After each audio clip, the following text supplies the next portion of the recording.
Hello, everyone. Thank you for checking out this episode of Really Dicey. This is Manny, and I'm here with...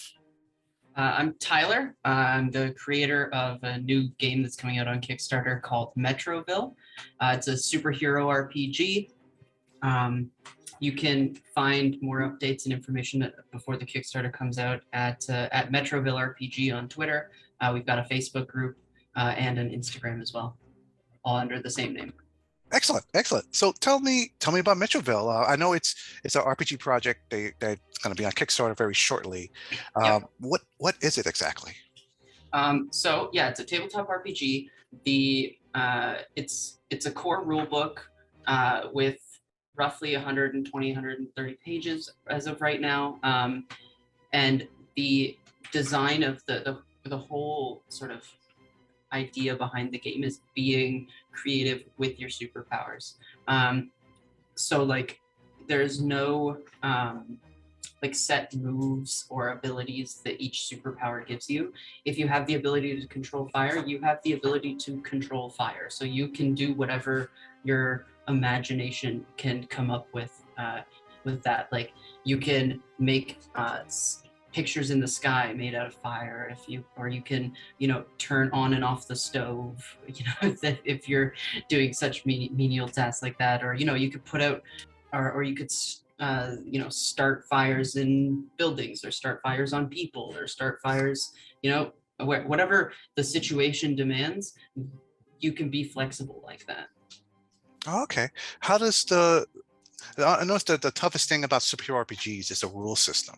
Mm-hmm. And the flexibility for someone being someone like Batman to someone like the Silver Surfer. Right. How does your rule system help out with that scenario? Yeah, so everyone in our super system, everyone starts out sort of on the bottom tier rung, right? They're the neighborhood superhero. The Batmans, the Spider-Mans, the lower rung sort of guys. And then as they progress through the game, you can get stronger and stronger. There are different what we call character origins, which will dictate sort of how you can progress. So for example, the origin called training, which would be your Batmans, your Daredevils, that sort of thing. And they progress in a sort of different way. Their physical body gets stronger rather than their superpowers getting stronger. Whereas, your Spider-Mans, the Flashes, your Silver Surfers, they'll get their superpowers getting stronger as the game goes on. Oh, okay. What type of a dice system do you use? It's a D6 die pool system. So for those people who might not be familiar with the D6 die pool system, how it works is essentially you're given a number of dice based on a number of factors in the game: your superpowers, your core abilities, modifiers like that, anything that might be a modifier for the scenario, things like that. So you're given a die pool. Let's say you've got 6 dice in your pool. You'll roll your 6 dice. And then you'll look at them and decide which ones are a 4 or above. All of your dice that are a 4 or above are called successes. And then you'll count the number of successes and say, I had a 4 success roll. And then you'll compare that number 4 to the target number of whatever the challenge is. So like if you're trying to use your super strength to lift a really heavy rock, you roll your 6 dice or however many dice and you count the number of successes. And then the GM tells you if it's enough to lift the very heavy rock or not. Oh, okay. Oh, excellent. Is there a story or something that game masters can use to use for the system? So right now, it is setting agnostic. So there is no pre-defined setting. The reason that I did that is because I wanted people to be able to use whatever they wanted on the game, whether they wanted to set it in the past and do like a Marvel 1602 sort of thing, or if they wanted to do like a super sci-fi future setting and do like a 2099 thing. Or if they wanted to do just a modern superhero setting, like a classic, like modern setting, 21st century setting. Oh, okay. Oh, that's great. What about art? What's your plans for art for the book?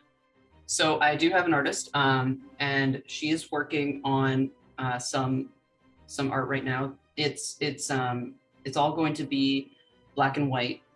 Most of it is going to be pen and ink, though some of it is also watercolor. Oh, really? Wow. Yeah. Okay. Excellent. How big of a book do you see this becoming exactly? And do you have stretch goals in mind for the book? Yeah. So right now, I in terms of expectations for how big it becomes, I have very little idea of sort of what's gonna happen. Though I am, reaching out to people, and I've got some advertising going on right now. In terms of stretch goals, the first stretch goal is actually going to be custom, sort of like character sheets that are based around each of the origins.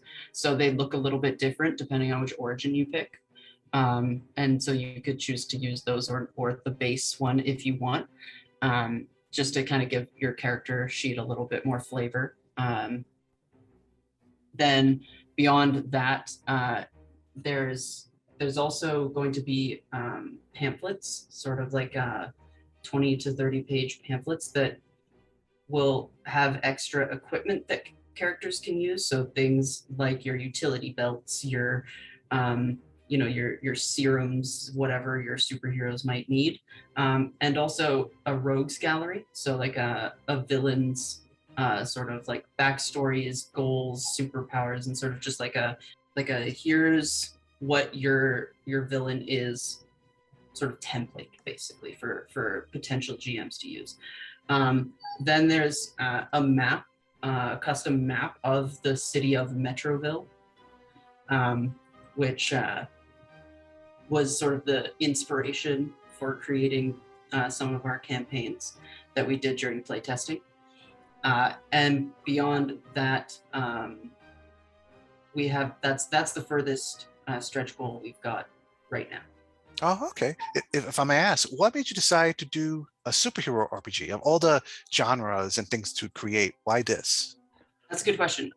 So right now, the reason I chose superhero RPGs is because, well, I started out playing RPGs a couple of years ago, and I started classically with the D&D, Pathfinder, D20, sort of systems, and I didn't really like the high fantasy, or it's not that I didn't like it, I wanted a change, I guess. And I have a large passion for superheroes, and comic books and superhero movies and all of that stuff. And I couldn't find one that sort of let me be as creative as I wanted to be, as I could tell the heroes on screen or on the page were being with their powers.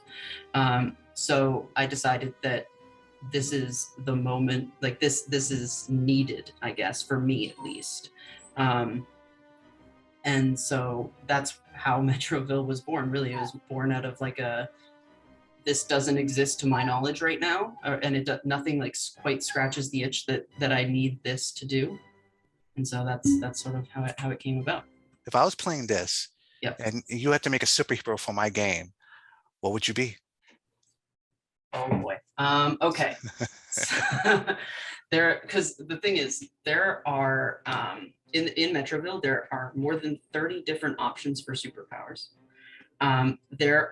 And combined with that, there's a trait system, which you can combine positive and negative traits to sort of balance out and create a really well-rounded character that way. So these traits are anything from, you've got claws, to you are calm and cool and collected under pressure, to maybe you've lost a limb, like maybe you've lost an arm or something like that.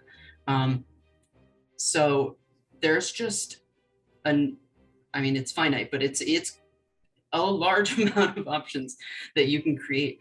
But if I were to create a character, I would probably try and create a cyborg-like character. So there's one of the origins is called high tech. And so you can create like a super suit, cyborg suit sort of thing. So I would try and create like a cyborg character that could control computers, like could manipulate computer systems, which is one of the powers within the game. I would give them some metal skin.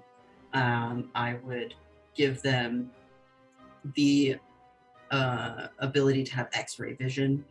That seems really cool to me. Now, X-ray vision is obviously in superhero world. X-ray vision doesn't mean you shoot X-rays. Yeah. So there are some conceits like that in this game, right? Like if you're running super fast, you don't have to hurt yourself to run at the speed that you're running at, because it's just assumed that you're a superhuman and the world around you is, it's there's some suspension of disbelief that has to happen when you're playing a superhero game, I think. Yeah. So yeah, I think that the cyborg character with the ability to control sort of computer systems, X-ray vision, the whole metal skin kind of thing, that would be really cool, I think. Oh, excellent. So when is this coming out? When do you think the Kickstarter will be ready? The Kickstarter will be launching on January 11th. Wow. Okay. Excellent. Tuesday, January 11th. Yeah. Thank you for taking the time to talk to us about this. And I wish you the best. And thanks for having me.